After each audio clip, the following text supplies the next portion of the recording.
Yeah, thanks again. So this work that I will be presenting is mostly stuff that I developed during my PhD when I was at the, can you see my pointer also?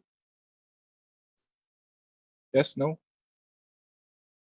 Yeah, good. When I was at the Institute of the Avian Research in Wilhelmshaven still, listed some of the people here also that that helped me during this time, as well as a big thanks to Jochen Dirske and the many volunteers that are at the Helgoland Ringing Station, which is the station where they collected all the data that I actually used. Okay, so let's get started then. So migration phenology of birds and the weather climate.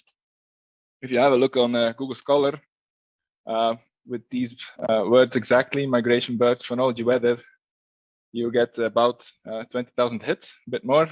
But that was actually in 2019 when I finished my PhD. If you do that now in 2023, it's already 28,000. So it's a popular topic, you could say. But you could also say, okay, this guy was introduced as a computational ecologist, but he doesn't seem to have a lot of skills even to look in Google Scholar. So let's do that a little bit better. We put bird migration between quotation marks and add phenology and weather, but then we still have about 5,000 hits. So a lot of stuff to read, a lot of stuff that has been written on this topic already. So why do we care so much about the timing of migration? There's of course the reason or the fact that it's just appealing to most people to see birds arrive. It has a long naturalist history. There's been lots of people that just have been fascinated by seeing birds arrive at the place where they live or see them pass by, and have been taking notes for a very long time on birds arriving and birds leaving. So that's of course this that brought about, already started in early days, bringing about a lot of interest in timing of migration. Now, a bit more later on in the last couple of decades, there's a bit more scientific interest next to the naturalist fun of it. And the thing is that migration presumably evolved to profit from the spatial divergent and seasonally fluctuating resources, so that we have resources in different places at different times, and there's animals that try to take advantage of this in these different locations at the exact time. And there's this is just one of the papers that's been written on this topic that I particularly liked reading, so I just mentioned it here. It's from Mario Sombre from a couple of years ago, 2019, if I remember well. It's a nice read, so I just mentioned it here. Next to that, we also have that over the past couple of decades, there's been more and more reports of many migratory species, especially long-distance migrants, especially birds, to show alarming population declines. So there's that.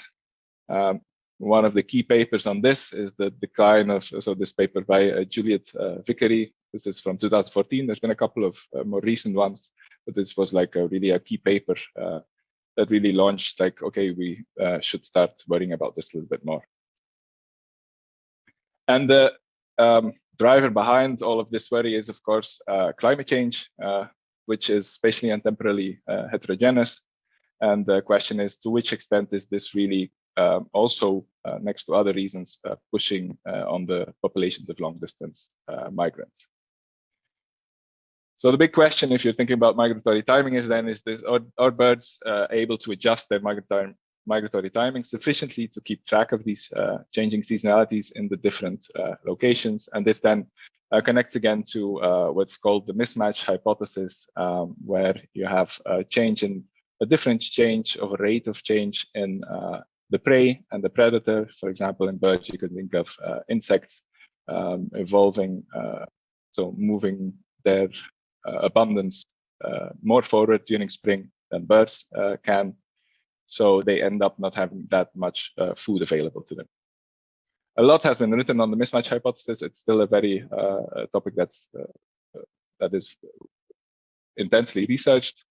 One of the more recent ones that I also particularly liked, so I mentioned it here, is from Emily Simmons, in Ecology Letters from 3 years ago. A good read also. Okay, so back to our 4,700 papers that we have on bird migration, phenology, and weather. So there's many studies on this, and of course there's lots using different techniques, and they relate to different levels of detail, and this is both spatially, the level of detail, taxonomically, also is it about species, or is it about groups of species, or even just birds in general, as well as ecologically different detail. So one example of these is radar studies, and then other examples are ringing studies, as well as geolocator studies, and more of these geolocator and GPS studies even. So, but this has been mostly on the individual level, and this is more recent data. If we then want to learn about bird migration, phenology, and climate change, so long-term changes and species-specific information, we end up mainly with research that uses arrival or passage data from ringing, counting, or observation stations. So let's try to get a bit more to the point then again. We improve our research about migration, phenology, climate change, and we want time series because we really are interested in looking at climate change and the long-term influences on this. So we can narrow it down to about 1,100. And if you start reading into most of these, which I had the pleasure to do and had the time to do during my PhD, you end up that there has been mainly two approaches with these kind of data. One is to relate large-scale climate indices. These are like the NOW index or ENSO, these kind of things. So an index that tries to summarize the weather over the whole of Europe, the whole of Northwestern Africa, things like that. The other thing that has then been done, the other large group within these 1,000 papers, is studies that use local, monthly, or seasonally averaged weather to try to explain variation in migration phenology. And this then is mostly temperature, sometimes rare rainfall, and rarely wind, more and more lately.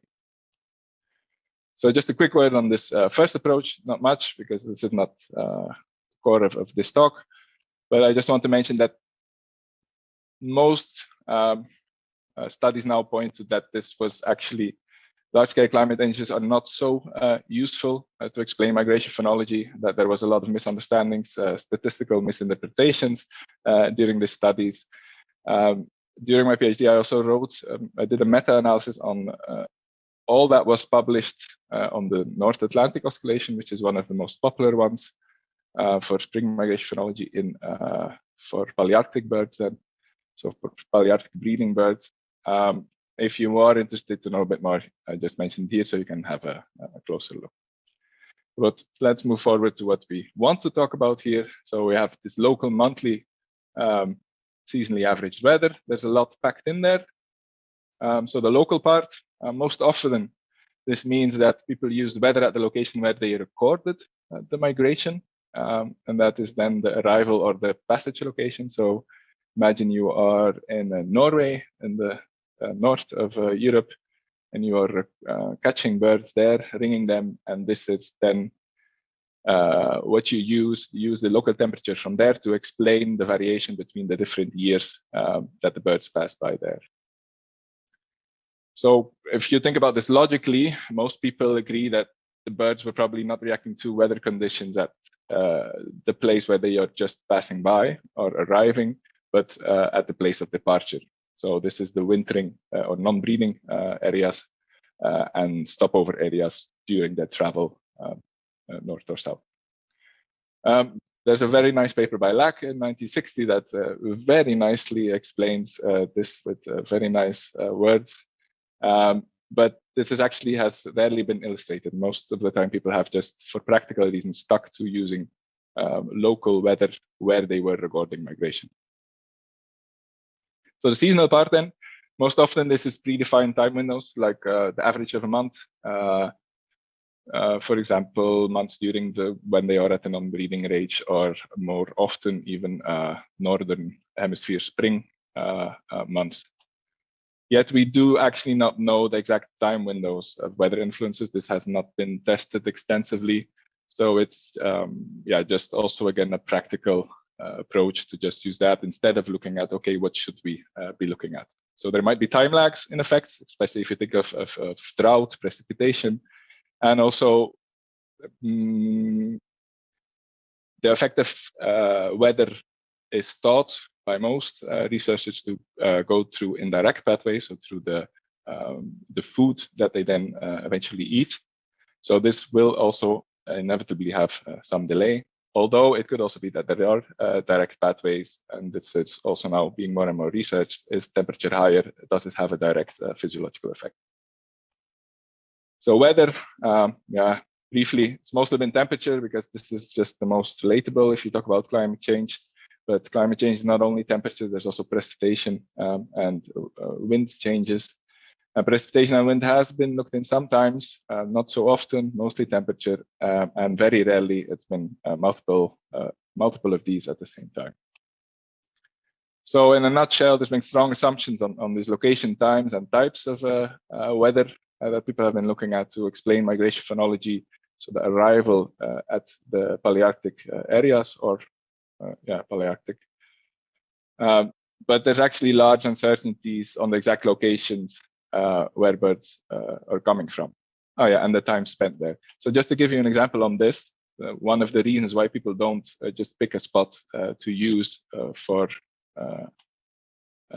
as the explaining variable is that there's, even though nowadays still we have nice maps of the distributions of birds, they are still all quite rough. So this on the right here is, I think, from Avibase, I think the distribution from common cuckoos during the breeding time, during the non-breeding time. And this is a geolocator study from 2010 from people in Denmark. And even here, I mean, for such a conspicuous species like a common cuckoo, they found plenty of birds that went to places that were not on the map yet. So yeah, lots of stuff we don't know yet. And then on top of that, we have the fact that weather is typically highly autocorrelated in space and time, which causes more confusion. And there's trends in weather and phenology data, which results in a lot of possibility to have a false correlation between both phenology and weather. So there's many strong yet spurious correlations that are likely to be found if you take this approach. So, but what is the alternative then? Shall we just do a full search of all reasonable locations, any temporal window size up to a reasonable period back in time, for all reasonable weather variables? Yeah, this also makes that you can have a lot of strong yet spurious correlations. So there's a bit of catch-22 here. There's two approaches that we can take, but we could end up in the same position with a lot of strong spurious correlations. This is definitely true, unless you try to account for as lot. So if you take the second approach, you try as much as you can to avoid false positives. And one of these is to account for these trends. The other thing is to estimate actually how likely it is that you have a false positive if you're checking all of these options. And I was lucky enough that just when I started and I was looking in how I was going to solve this problem, at least in the time domain already, there were two publications by Martijn van der Pol and Liam Bailey that published an R package called Climwin that does exactly this. It runs through over all of the possible time windows and then calculates how likely it is that the time window you identified as being a good correlate is a true positive or a false positive. So do I really have a signal, or could I also have this when I use random data? And then even if you do this, because you have this, you're doing it also over space, you will still have a lot of false positives due to that there's also spatial temporal autocorrelation in weather data.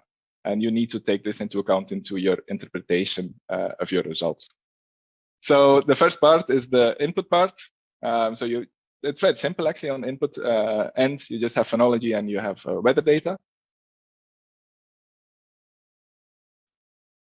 So the data I will be using in the example here that I will be showing, and it's also what I used for the publication in PNAS that you may have seen. Yes. So yeah, there's this rather unique data set in Helgoland of ringing data, which is now about 63 years that they have. So it started earlier, but it was standardized in 1960.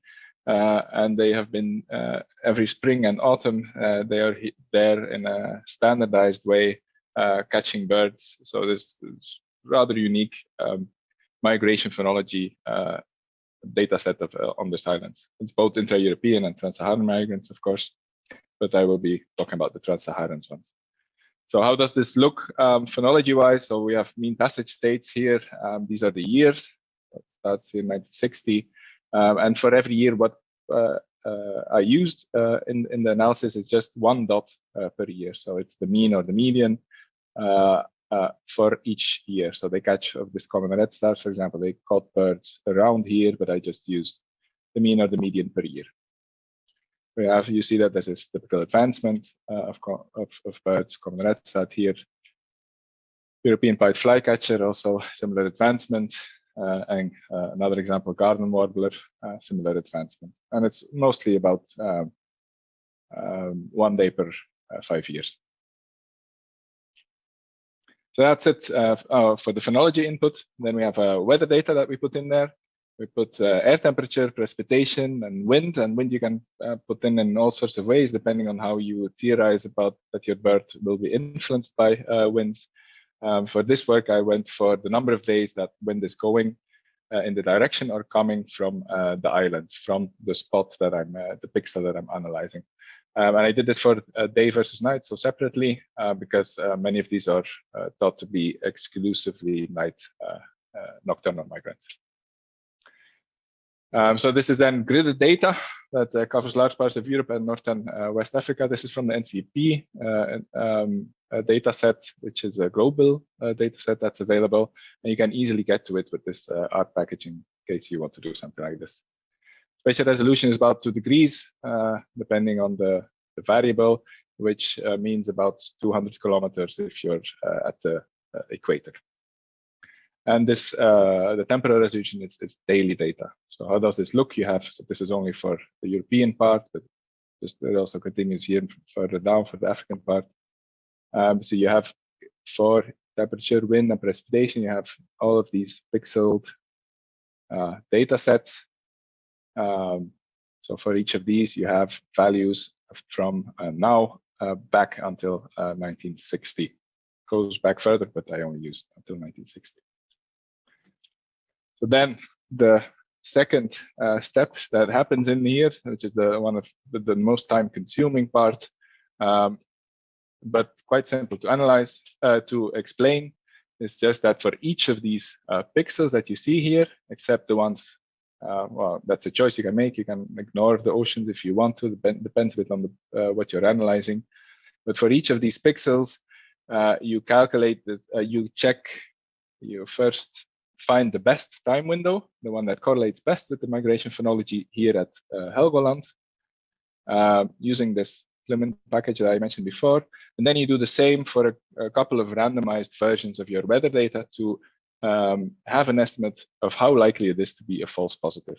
So if it's highly likely that it's a false positive, you can just discard it. So you do this, you let your computer do all of this for a very long time. And for all these different variables that you want to analyze, and for each species.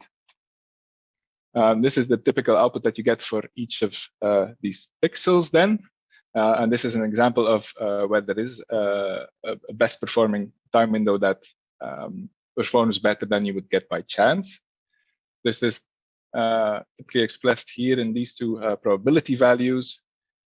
This is when you have really a lot of time to wait, then you can run 100 randomizations, which is, or 1,000, which is the correct way to do it. But there's also a shortcut in this Clement package that allows you to do it with 5 to 10 randomizations to get at least an estimate. It's not as good as this one, but if you have to do it for each of these pixels, it's a very helpful thing. So what does this mean? Here we have an AIC, delta AIC, a difference in the AIC when you include this climate variable that is -20 compared to your base model. And if you do that with randomizations, your AIC difference is always lower. So then based on where this one is, you get a probability of how likely this is a true or a false positive. Typically, if you would run one of these, you can see this also that this is very localized here. You don't get a lot of gray stuff over here. So it looks nice also, the regression. And these windows are rather tightly closed when they open and when they close. So it's a well-defined time window. If you look at the bad example, you see that there's a lot of different time windows that will give you a similar correlation. So you end up with a much lower or a much higher probability that is a false positive. Just wanted to show you this because this is very valuable if you do one of these climate analysis to understand this a bit. So this is what rolls out of that. Then in this first step, you get for all these pixels, for the ones that you set a threshold that the false probability has to be lower than a certain value. And for those, you don't get a colored value. And for the ones that are above this threshold, you do get the actual value of the R-squares, of the delta AIC, as well as the slopes. So what we have here then is this typical kind of a watershed pattern where you have highs and lows of these correlations. And then what the algorithm does is just look for the ones that are the peaks or the bottoms, depending on how you define it. If you say R-squares, looks for the peaks and just automatically says, okay, this is a candidate. So of course, the more variables that you analyze, the more of these peak candidates that you are likely to have still. So here we are looking at still up to 60 almost. Yeah. And here, you, for example, you also have a slope map, so you can see that for all these regions, actually the direction of the effect is the same. So if there's the temperature is higher in this area, the birds arrive earlier here at Helgoland. So, but this is the intermediate result. This often gives you an idea already. It gives you nice maps, but it's just too much still. You still don't have an answer. So then that's where the second part comes in, where you really try to narrow it down to what are the most likely ones influencing your migration phenology. So then you use the selection of these points that I showed you with the numbers. First step, there's various ways that you can approach this, and there perhaps might be more clever ways to do this. And I'm still hoping someone will take the time to come up with a more clever way. But how I did it up till now is to first do a linearity analysis of all these climate variables to avoid trouble later on in these steps. And everything that had a collinearity of higher than 0.7, I threw away the one that correlated less with migration phenology. Then there is an additional step, which is based on a machine learning algorithm, which is called Boruta, which is related to random forests, that narrows down the remaining list to maximum 14.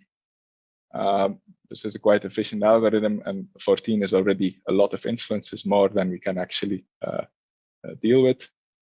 And then the final step is the one that really decides, in which you really decide, okay, these are most likely the ones that have an influence on my migration phenology that I measured. This is a combination of 3 different methods. Won't give you too much details, but there's no exact. There is no perfect answer to variable importance. You cannot statistically come to the perfect answer with any method. So what I did was use 3 different methods that come from 3 completely different fields. One is from traditional statistics, what we use a lot in ecology. So the multi-model AIC, variable importance. And there's another one that comes from game theory called LMG. And there's another one that's more machine learning based, which is this Boruta random forest based variable importance.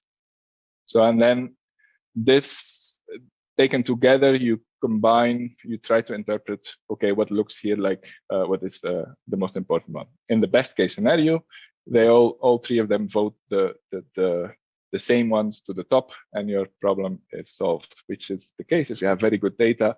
If you have a bit sloppy data, it becomes a bit more complicated sometimes. So, but after all that,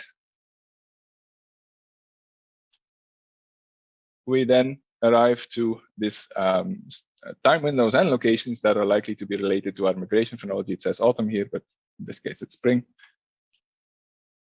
And this is the examples. So this is the results that were published in this PNAS paper. So this is for the European pied flycatcher. We end up with these. So here is again where we measure migration phenology. And these are, the T is a temperature influences that were identified, as well as headwind and tailwind. These numbers mean how much they caused advancement or delay. Most of it is advancement over the full 55-year time period that I analyzed. These here are then the time windows that we analyzed. To be clear, we analyzed all possible time windows up to a year back. So we analyzed all of these from a minimum of 14 days up to 365 days long. But for all of these, we end up, this is the time of migration. So that we measured here over all of the years. These are the range, the spread of the values of these. And we see that it's really these times just before they arrive to, or they passed by Helgoland that are identified. So plausible periods, also in plausible areas for these specific species. This is another example. This is garden warbler. Again, same areas, a mixture of wind, temperature, and precipitation. Again, also similar timing of influences. And this is willow warbler example. Again, we have this non-breeding area influences, and then we have likely stopover areas also influencing. Again, during time periods that are likely. So which weather has the most effect? If we then look at these 6 species together, this is just 2 ways. This is based on variable importance, and this is based on how many days advancement they cause. We see that it's temperature and wind mostly, these 2, a little bit of precipitation, but both temperature and wind. So not only temperature that has been causing advancement and explains the interannual variation of migration phenology here in Helgoland up. So from these areas, so these are the areas where that we use. So how much can we explain of this variance that we measure? Really a lot, with only 3 or 4 per species. With 3 or 4 of these variables, we can explain up to around 80% of the variance. So in a nutshell, it's both temperature and wind mainly, some precipitation from the non-breeding areas, but also the stopover areas. And it's mostly during times prior and during the migration period. For these trans-Saharans, it's in February to January, and we really can explain most of the interannual variation and the advancement with this. Although advancement, not everything. But, if you want more details, this is the paper where this is published in. And a fair question at this point would be like, yeah, okay, nice maps, nice results. But how do you know if any of this is actually correct? Yeah, it's more or less it looks like it could be for this population specifically from Scandinavia, that this could be a wintering area. But is it really? We don't know. So for example, for these 6 species, we don't have ringing recoveries from the non-breeding areas, unfortunately. There's maybe 1 or 2 per species, but there's not much to work with. So, but just to give you an idea, prior to this work, we did a study on intra-European migrants using exactly this method. And there we do have a lot of ringing recoveries. And this is, for example, for Eurasian blackbird, where we got the results. And the dots that are on here are the ones that are recovered during winter months. So we really see that the algorithm zoned in. So if I remember well, there was only this temperature effect from certain months explain 80% of all the interannual variation that we measured here for blackbirds in Helgoland. So really this area where most of them indeed go wintering. Same goes for Danak, which is more, doesn't go that far compared to, so from Helgoland, common chaffinches, and also for species that went further away, where we have more densities here around the Pyrenees for redwings, as well as blackcaps, which are Mediterranean. Most of them are Mediterranean wintering birds. So we do have, at least based on these ringing recoveries, some idea of how well it works. So there's a lot to be learned still. We haven't done that many of these analysis. I try to do as much as possible, but there's still a lot of data sets around on various forms of biological timing. This is an example on bats that we did in the US in one of the biggest bat caves, Bracken Cave, where there's millions of bats in one cave. And someone else, Philip Spanian and Charlotte Wainwright, they quantified these bats by using weather radar, and I used that again with the same method to try to figure out what are the influences on the migration phenology of these bats. Then to wrap it up, if you have any long-term migration data and you're interested to try it out, with long-term I mean on anything under 20 years, you should probably not start it, which is unfortunate, but that's the limitation that it has.